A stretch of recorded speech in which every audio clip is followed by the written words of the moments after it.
After a terrorist attack takes the life of his daughter, a Vietnam War veteran begins a crusade of revenge that leads him to destabilize the power structures in southwest England and Ireland, unraveling their darkest secrets. We find ourselves in the British capital, London, where an Asian girl named Fan leaves school holding her boyfriend's hand. She lets go as soon as she sees her father waiting for her in the car. The man, Min Cannon, stares at the boy until his daughter brings him back to reality so she can ask him to take her to buy a dress for the prom. On the way, he asks her when he will have the honor of meeting her boyfriend. Although she is not yet ready for that moment, she assures her father that he is a good boy and will be her partner for the dance.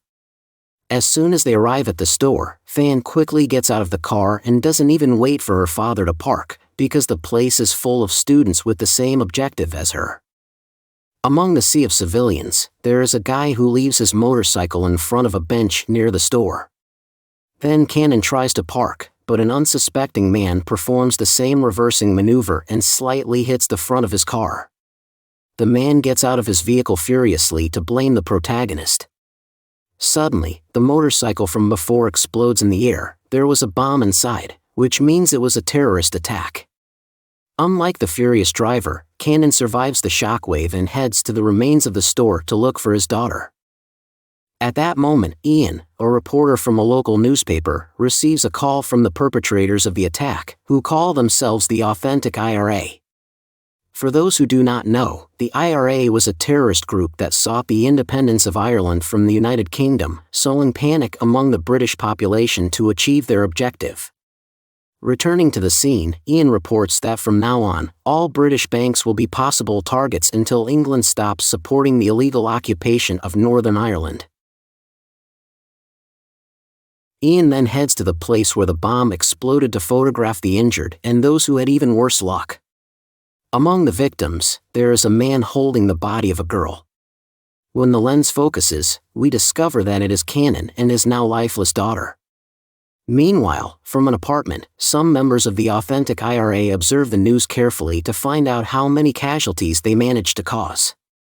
Patrick is the most interested, as he was the motorist who installed the bomb. Changing the scene, we travel to Belfast to meet Liam Hennessy, the Deputy Prime Minister of Northern Ireland. His romantic evening with a girl is interrupted by the news of the attack and a call from his legitimate wife, Mary, who informs him that the whole country is trying to contact him.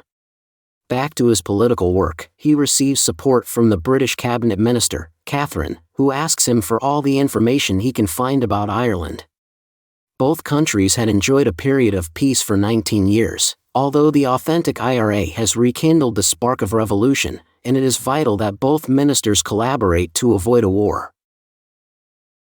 After a long journey, Cannon arrives in Ireland, where he sees posters about the IRA, saving his fury.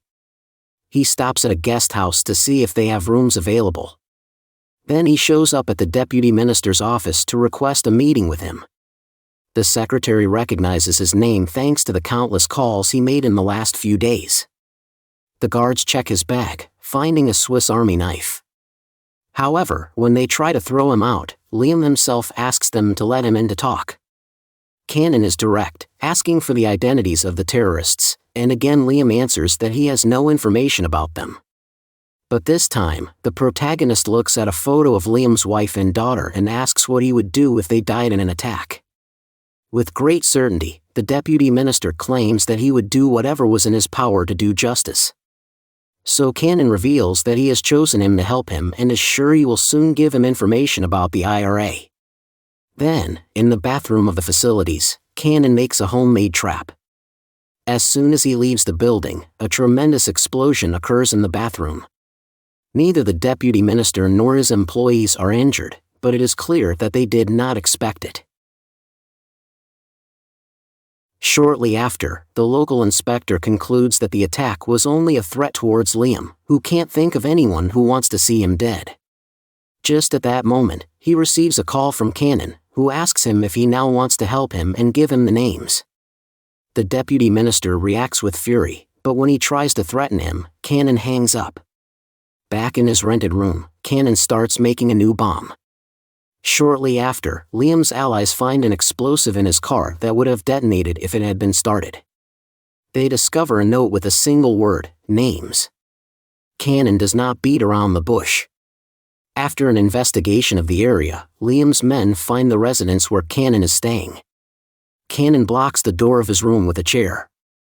As soon as the men break into the place, he manages to climb to the attic and tries to flee through the roof. Although his pursuers catch up with him, his combat skills are put to the test. Despite his age, he still knows how to deliver good blows. Yet, an Irishman manages to push him off the roof, where he falls to the lower room, surprising the same aggressor. Cannon returns the favor by throwing him down the stairs. He neutralizes the others with his combat movements until he reaches the laundry room, where he breaks a window using his pursuer as a shield. Already in the streets, although somewhat badly injured, he manages to lose his enemies. In other matters, Liam summons his nephew Sean, a former soldier of the Irish Royal Regiment recently arrived from New York, to ask him to speak to Scotland Yard on his behalf and let them know they are not behind the real IRA. The man accepts the mission, even though he doesn't understand his uncle's insistence on something of which he is clearly innocent, or not. The next day, Cannon follows Liam to a restaurant where he meets his lover Maggie.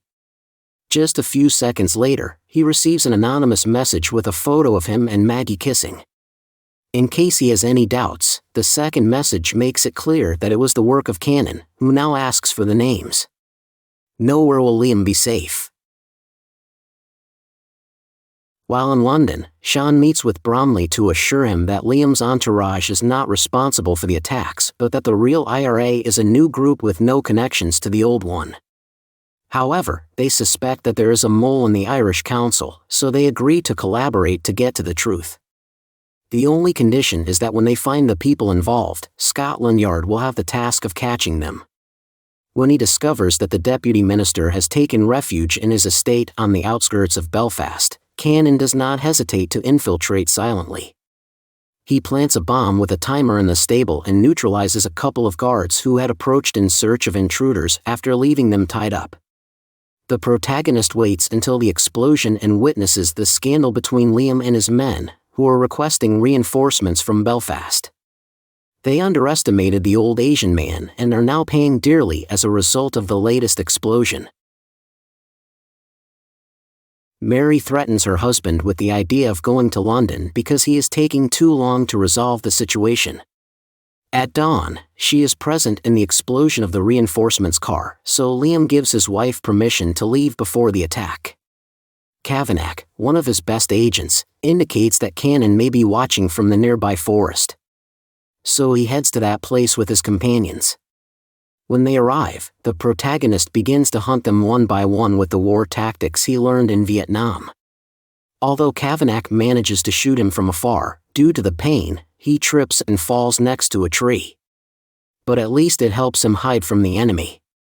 Back with Liam, Kavanagh recognizes that the Vietnamese surpasses him in the forest. So the best thing is to look for someone with similar knowledge, and that someone is Sean.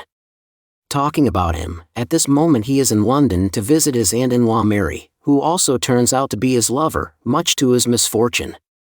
They are interrupted by a call from the Deputy Minister, who asks his nephew to track down the Vietnamese.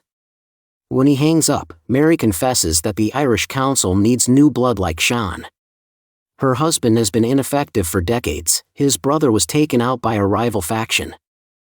Liam found the responsible ones, but instead of killing them as she wanted, he decided to take them to trial and lock them in jail, where they continue to breathe to this day. Back in the Irish forests, a dying Cannon tends to his wounds with a knife. Burning is no stranger to pain because his body is full of scars. Although age does not help him in the attempt to heal, he ends up falling, and he remembers the day when his life changed completely during his escape from Vietnam by sea. The refugee ship was attacked by a gang of Thai pirates with very bad intentions. When he tried to defend his family with all his strength, he could not prevent the kidnapping of his daughters and their subsequent murder. Returning to the present, Liam receives the protagonist's military file, thanks to which he learns about his family tragedy, his time in prison, and his service in the Vietnam War as a deadly American Special Forces soldier. Meanwhile, the deputy minister receives a visit from Magrad, a member of the council and former commander of the previous IRA. According to him, the Irish people need Liam back in command in times of hidden threats, and he would like the attacks to continue. Then it is revealed that Liam himself asked him a few months ago to attack some banks in England, and then take charge of the situation and thus obtain royal pardons for his former comrades of the IRA still locked up. To cover their tracks, Magrad provided the explosives to some furious civilians who formed the new IRA. Although the deputy minister did not expect that there would be deaths, he now just wants to catch those responsible and repair the damage. Even though Magrad believes it is time to return to his old revolutionary habits, Liam tries to get his dog out of the office, but it doesn't move. When he opens his drawer, he discovers that his gun is not where it should be. At that moment, Quan comes out of the closet to threaten him with his gun and show him that he has a bomb vest. He warns him not to think about getting reinforcements like the previous times.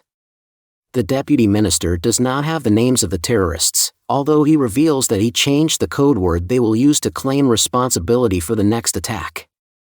Thanks to that trap, he will know who they are. That's enough for the protagonist, who decides to retire, and if you were wondering, he did not kill the dog, he only put it to sleep.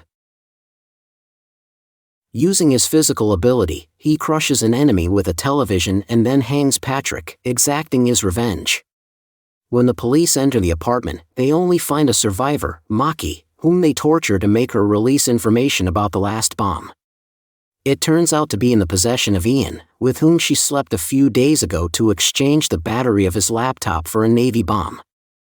Now the reporter is about to board a plane with British dignitaries, but fortunately, the authorities launch her laptop to some uncivil areas just before it explodes. As there should not be loose ends, the police execute Maki. On the other hand, Catherine thanks Liam for his information because she would have been one of the victims of the plane. But she knows very well his special relationship with Maggie and still grants 5 royal pardons and allows him to maintain his position as deputy minister, at the expense of now only obeying the British government. Meanwhile, Sean makes a surprise visit to Mary and shoots her in the head, killing the last member of the authentic IRA. In search of tranquility, Liam takes refuge in a hotel where he is surprised by Quan, who forces him to post his photo with Maggie on social media. Everyone must know his link with the terrorists. Finally, the protagonist returns to the tranquility of his restaurant, entering the radar of Scotland Yard. However, Bromley refuses to arrest him because they owe him something that he had to seek justice on his own. The movie ends.